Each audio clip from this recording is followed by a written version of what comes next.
Bonjour à tous, eh bien, je suis ravi de vous retrouver pour une session qui va être assez technique parce que on va configurer ensemble à la fois un client et un serveur OAuth2, le tout dans Jamspot. Alors le cas d'usage évidemment c'est soit de fournir, soit de consommer une identification qui est fédérée. Donc on va se placer des deux côtés et on va faire à la fois un client et un serveur et on va faire interagir tout ça. Alors comment ça marche? Dans Jamspot, dans notre App Store, vous avez trouvé deux applis, l'une qui est l'extension Hôte, l'autre le serveur, et on va aller voir comment les configurer chacune dans une plateforme. Alors pour jouer la démo, on va utiliser le master, enfin un master, une plateforme master ici, dans lequel on va donc ajouter une application OAuth2. Et cette application OAuth2, elle va être utilisée par le client et donc on va configurer le connecteur, donc l'extension OAuth, à l'intérieur de ce client. Voilà, alors c'est parti. Alors vous allez voir, on va commencer par le client parce que c'est lui qui va en gros impulser son URL. Ensuite, on va aller sur le master. Là, on va créer l'application. On va fournir ça va permettre de générer des secrets, des choses qui vont être partagées entre le client et le master. Et on va venir les remettre sur le client. Et puis ensuite, on va utiliser tout ça. C'est parti. Donc, on part sur le client. Donc ici, je vais commencer par installer l'application, l'extension O2. Ici, c'est parti. J'installe. J'active. Alors il y a plein de fournisseurs O2 dont on est client et que vous pouvez configurer d'un clic. Là c'est simple, mais nous on va se placer dans le cas générique où donc on va aller chercher une information vers un serveur qui n'est pas Google, Dropbox, etc. Donc, vous voyez qu'ici, la première chose dont on a besoin, en fait, c'est l'URL de retour qui permet à l'application de renvoyer vers notre client. Et donc pour ça, vous voyez que une fois qu'on aura configuré un serveur et un client, en fait, un serveur, il sert pas à n'importe quel client. Il est configuré pour servir une liste de clients. Et donc, il faut aller commencer par avoir cette URL. Donc j'ai cette URL et je vais aller sur le master. Et cette fois, je vais aller créer mon application. Alors en tant qu'administrateur, là vous n'avez pas à la déployer, on a toujours l'application serveur O2, elle est déployée sur toutes les plateformes parce que techniquement nous on s'en sert, on en a besoin. Et vous allez pouvoir ajouter vous des applications du niveau administrateur qui ne sont pas des applications purement techniques telles que nous on les utilise.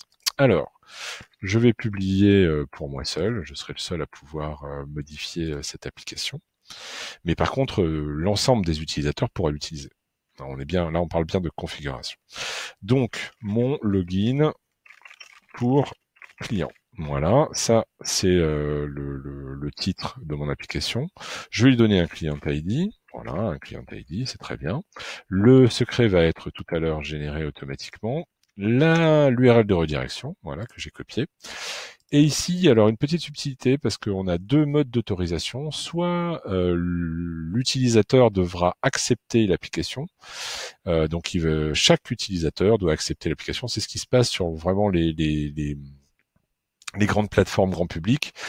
Chaque utilisateur accepte des utilisations, les applications qui dialoguent avec l'extérieur. Nous, on va déployer une application qui va être automatiquement acceptée par tous les utilisateurs, et donc les utilisateurs ne vont pas voir qu'en fait ils utilisent une application ou autre.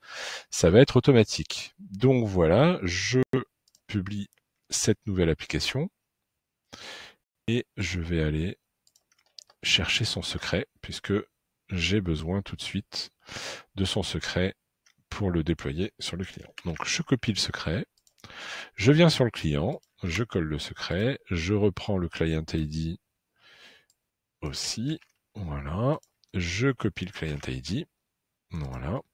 Alors les scopes maintenant, donc la configuration vraiment utile du côté client ou hôte. Donc nous ici, pour utiliser l'API de Jamspot, on va avoir le scope basique, les points d'autorisation. Donc on a 3 points à configurer, qui sont 3 URL.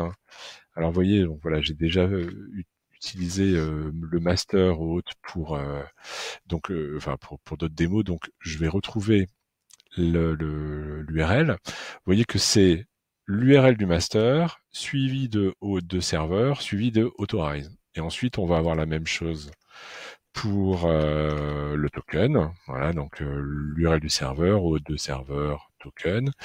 Et la même chose pour consommer l'information utilisateur. Donc ça, c'est l'API qui sert les informations de l'utilisateur qui vient de se connecter. Et on va être en mode header bearer. Une fois qu'on a tout ça, effectivement, on utilise result parce qu'on dans l'information ici, mi-read retourne plusieurs objets, et c'est à l'intérieur de result qu'on va trouver l'ensemble des informations de l'utilisateur. Donc voilà, j'ai mon connecteur générique hôte qui est prêt côté client. J'ai mon appli O2 qui est prête côté master.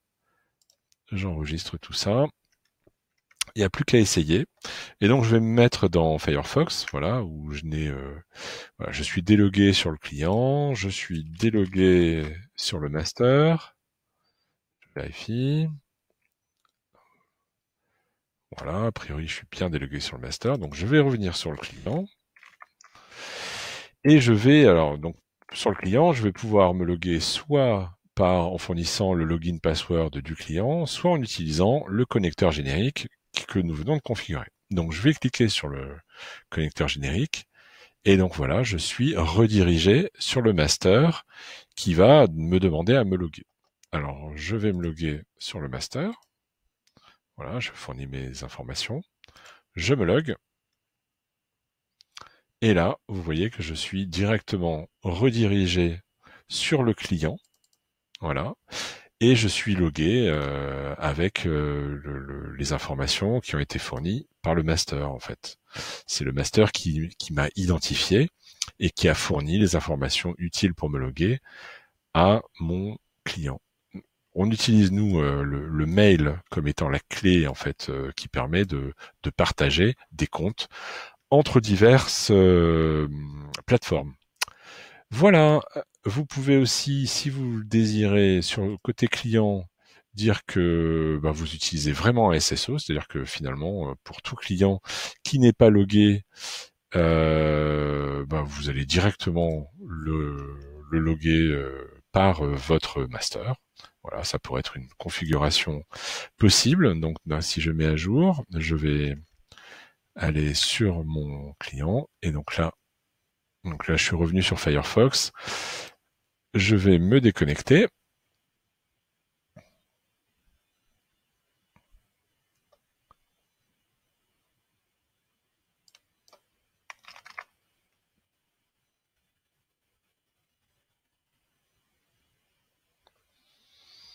Et voilà. Et vous voyez, je ne peux pas me déconnecter parce que j'ai une session qui continue à être valide sur le client, pardon, sur le master.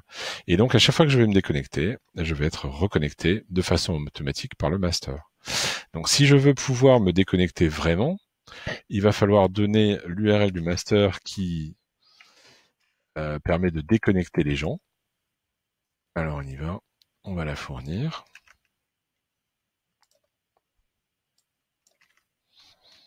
Voilà.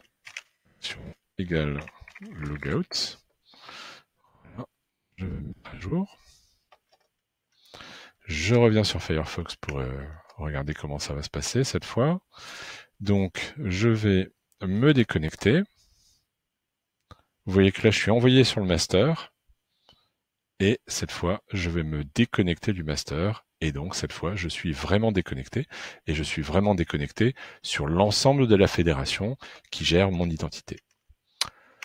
Voilà, vous voyez, donc on a pu faire le tour de login, du master, de l'identification fédérée et de OAuth utilisé par Jamspot aussi bien en client qu'en serveur. À bientôt!